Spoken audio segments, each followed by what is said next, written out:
The evil among them may try to influence this life. And their goal as the evil amongst mankind is to corrupt us, is to draw us into some form of paganism, worshipping others beside God, depending on others beside God, etc.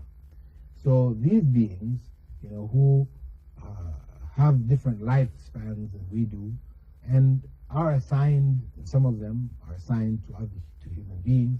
They're familiar with those human beings and their backgrounds and what happened, so they may be able to relate certain information to us, which may give us the impression that our grandfather is talking to us or our parents are talking to us, etc. But the reality is that when a person dies, that's it. Their soul leaves this world and has no effect in this world any longer. The second part is, can we conclude that a person is murdered or dies according to God's will? Of course. God says in the Quran that He is the creator of everything, creator of us and what we do. Nothing takes place in the universe except by the permission of God. This is true and it is real. A person may plan to murder another person, but whether they fulfill that act or they don't is by the will of God. How many times have people tried to murder people and failed? So we know it is not in their power to determine whether their intent can be effectively put into action or not. They can only try. And of course, this is why God will judge them according to their intention. If they intended to kill somebody and they failed, they are still punished in the next life for that intent. So, murder doesn't take place except by the will of God, because you or I or any human being will not die except at the time that God has appointed. What has already been written before the creation of this universe, when each soul will die in this world, it's already recorded. So no one can save us unless God wishes or willed that we be saved. And no one can kill us except if God has wished or willed that we be killed.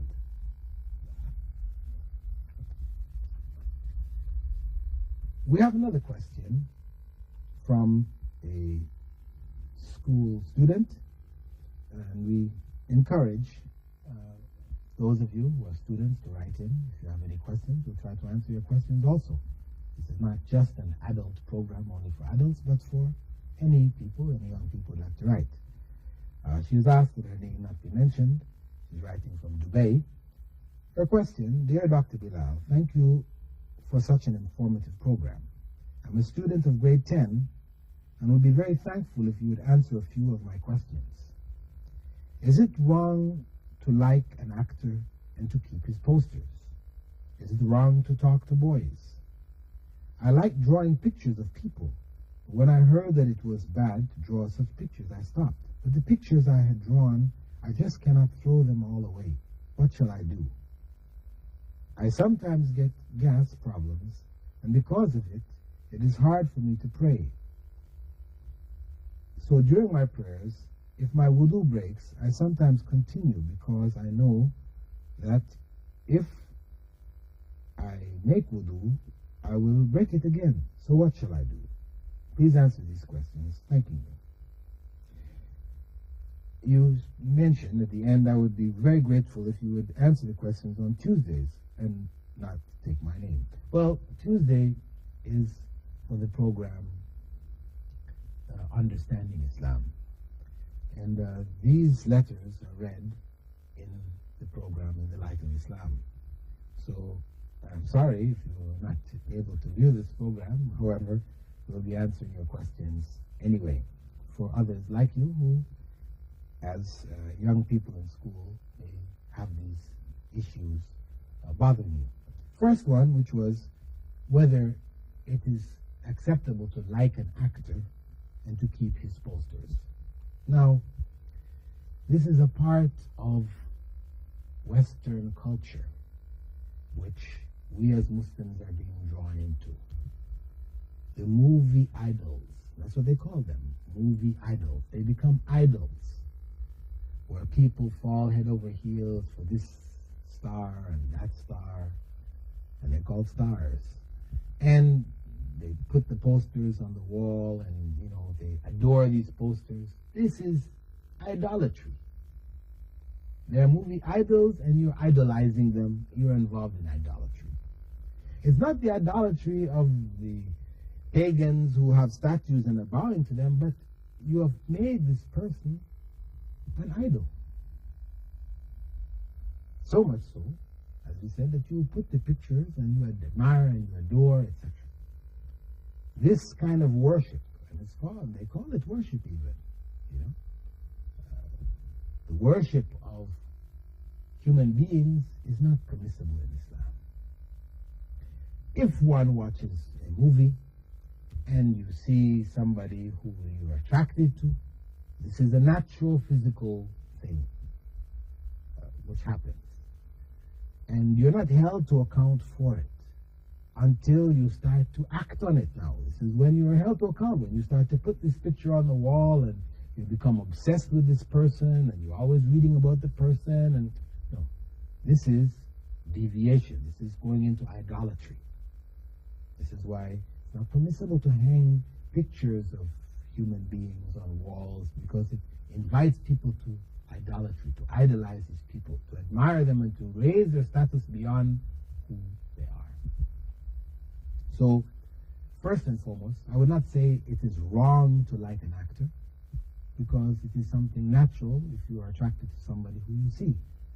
However, it is wrong for you to let it go out of hand, where you become obsessed with this person. And for sure, hanging of pictures of memorabilia, the different things which are connected, the magazines, movie magazines, and all these types of things, around this person, these are not permissible. Second question, is it wrong to talk to boys? You're in a school where there are boys and girls.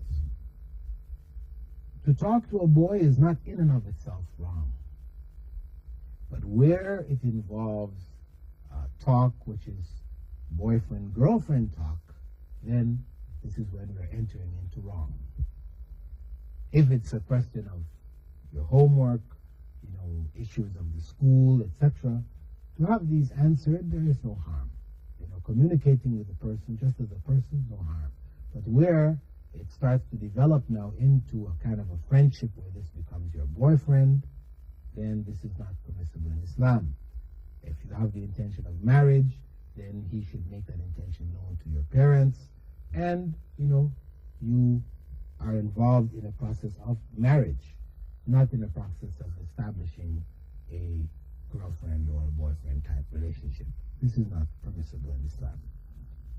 In terms of the pictures that you mentioned, yes, it is not permissible for us, especially those who have reached past puberty, to draw pictures of human beings, etc., unless it is something being prepared for children. Otherwise, those things which you have done, if it is not things suitable for children, which cannot be given away to children, then you shouldn't keep them. Your attachment to them is a sign that, you are in trouble.